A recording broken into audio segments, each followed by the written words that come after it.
दशमस्कन्धः अथ 82तमोऽध्यायः 82nd chapter श्लोका 1 श्रीशुक उवाच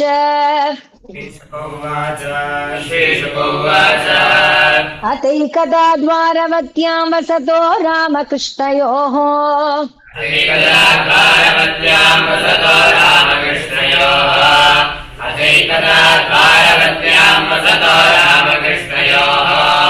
सूर्योपरागस्सु महानासीत् कल्पक्षये यथा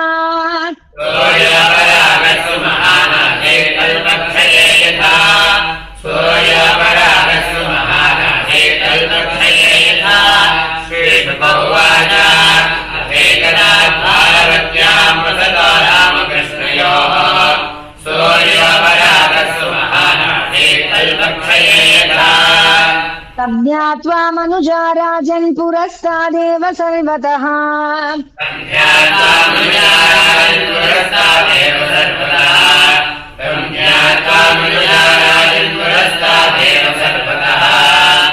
समन्तपञ्चकं क्षेत्रं ययुश्रेयो विदित्सया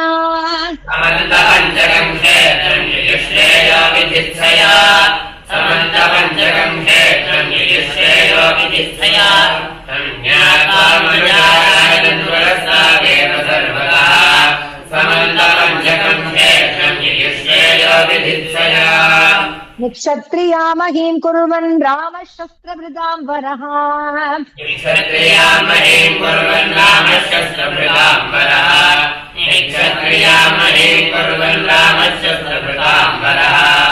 नृपाणां रुधिरौघेन यत्र चक्रे महाह्रदान्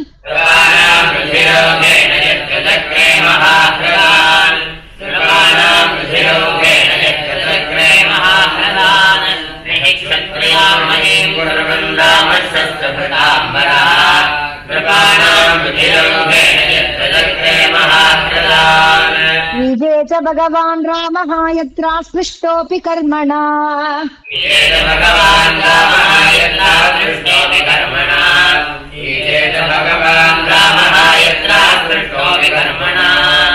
लोकस्य ग्राहयन्नीशो यथान्योघापनुत्तये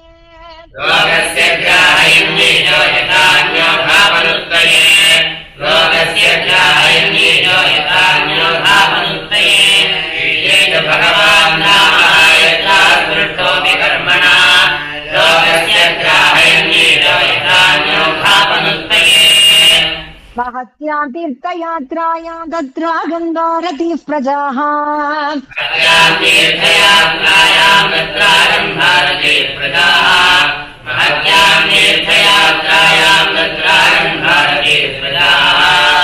कृष्णयश्च तथा क्रूरवसुदेवाहुकादयः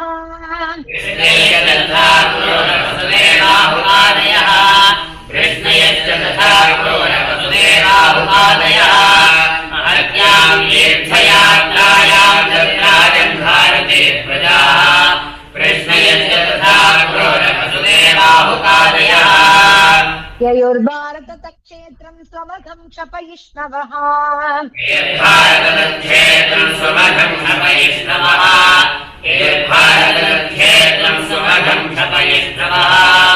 गदप्रद्युम्न साम्बाद्या सुचन्द्रशुकसारणैः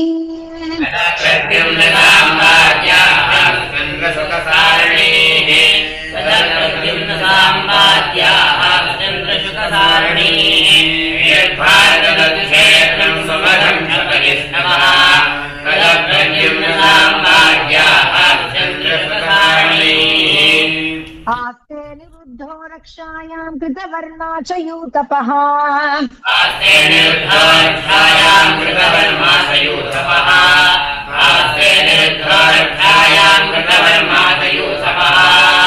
प्रेरते देवदिष्ट्याभैः ययैश्च तरलप्लवैः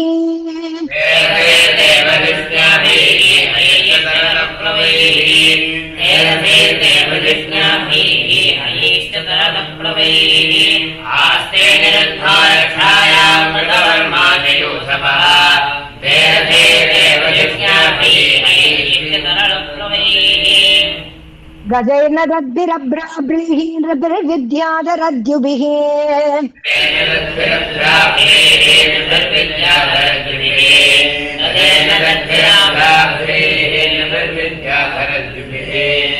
व्यरोचन्त महातेजाः पथिकाञ्चनमालिनः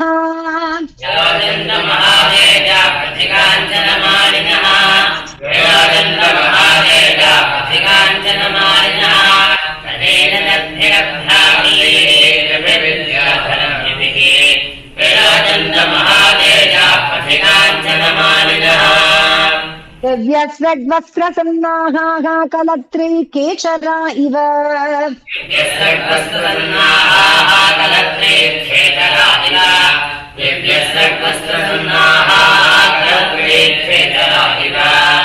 तत्र स्नात्वा महाभागा उपोष्य सुसमाहिताः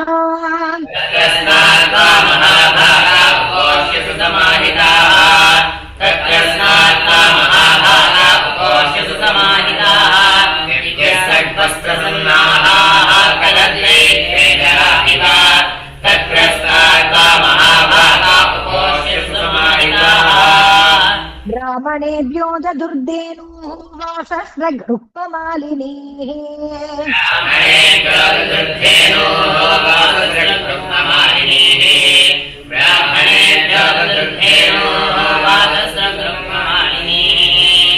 रामहृदेषु विधिवते पुनरावृत्य वृष्टयः ब्राह्मणेभ्यो चतुर्थेनोः पादस्रगृह्पमालिनीः रामहृदेषु विधिवते पुनरावृत्य वृष्णयः श्रीहरये नमः श्रीहरये नमः गोपिका जीवनस्मरणं